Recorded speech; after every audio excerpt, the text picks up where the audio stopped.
Assalamualaikum warahmatullahi wabarakatuh. Kenalkan, nama saya Nur Hasanah, mahasiswi dari Universitas Muhammadiyah Palangkaraya, kampus 3 Pulang Pisau.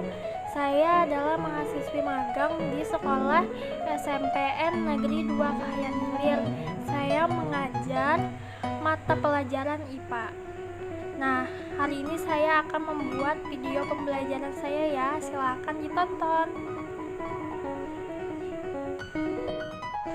Nah, kalian bisa lihat ini adalah foto saya dengan beberapa murid kelas 9 di SMPN 2 Kahyan Hilir ya.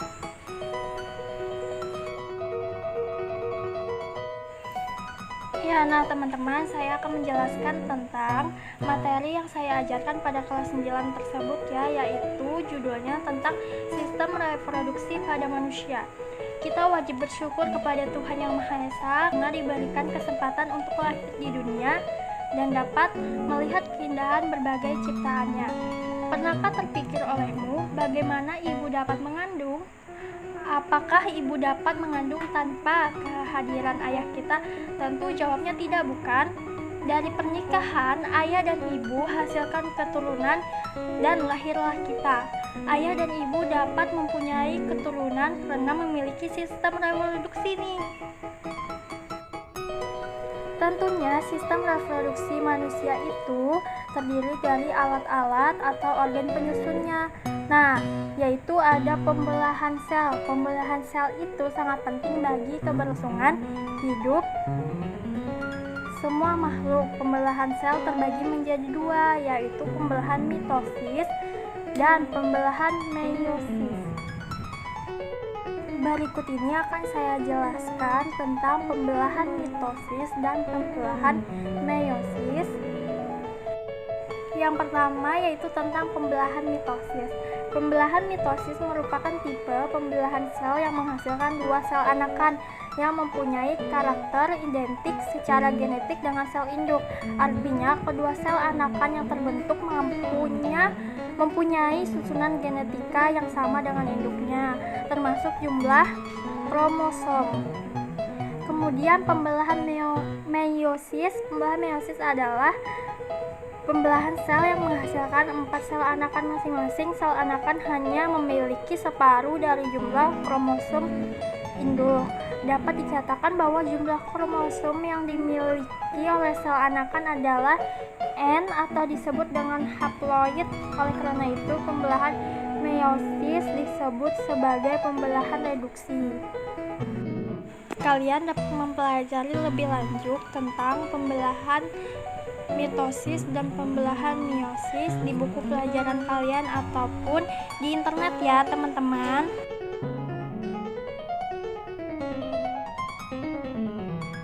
Kemudian kita akan mempelajari tentang struktur dan fungsi sistem reproduksi pada manusia. Yang pertama yaitu tentang organ reproduksi pada laki-laki. Alat reproduksi atau alat kelamin laki-laki dapat dibedakan menjadi dua nih teman-teman, yaitu alat reproduksi luar dan alat reproduksi dalam. Yang pertama kita akan mempelajari tentang alat reproduksi luar pada laki-laki. Alat reproduksi luar merupakan alat reproduksi yang terletak pada bagian luar tubuh dan dapat diamati secara langsung. Yang contohnya ada penis. Bagi kamu, anak laki-laki, air kencingmu dikeluarkan melalui organ yang disebut penis. Penis berfungsi sebagai saluran kencing atau urin dan sebagai saluran sperma. Penis terbentuk dari otot dan tidak memiliki tulang. Yang kedua ada skrotum. Pada bagian di dekat penis terdapat kantong yang terlihat seperti lipatan-lipatan kulit yang disebut skrotum. Selanjutnya yaitu tentang alat reproduksi dalam pada laki-laki. Alat reproduksi dalam merupakan alat reproduksi yang terletak pada bagian dalam tubuh dan tidak dapat diamati secara langsung. Contohnya testis. Testis merupakan organ reproduksi yang berbentuk bulat, berjumlah 2 buah atau 1 pasang dan terdapat dalam skrotum. Selanjutnya ada saluran sperma. Saluran sperma tersusun atas epididymis, vas deferens, dan uretra.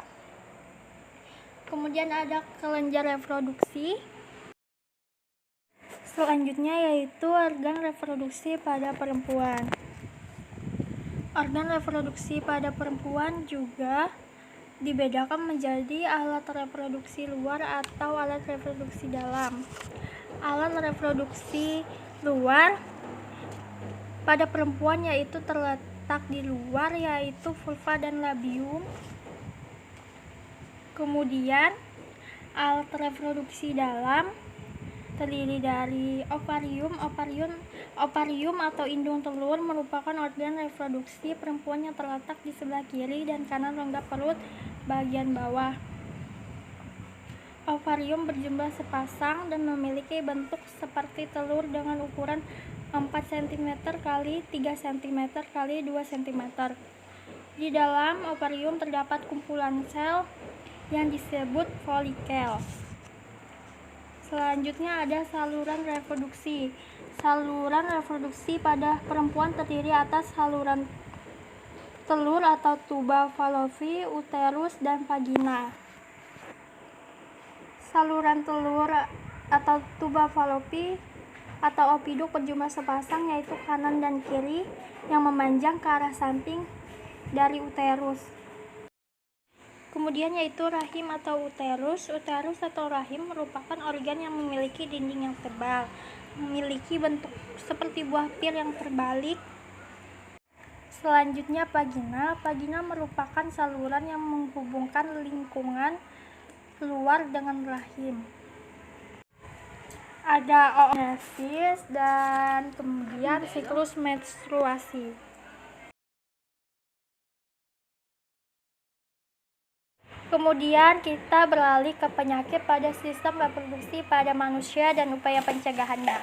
Nah, contoh penyakit pada sistem reproduksi manusia ada HIV, GU, sifilis, herpes simplex genitalis, keputihan, epididymitis, dan upaya pencegahannya yaitu dengan menjaga kesehatan tubuh, menjaga kebersihan alat vital, menjauhi seks bebas, dan lain-lain.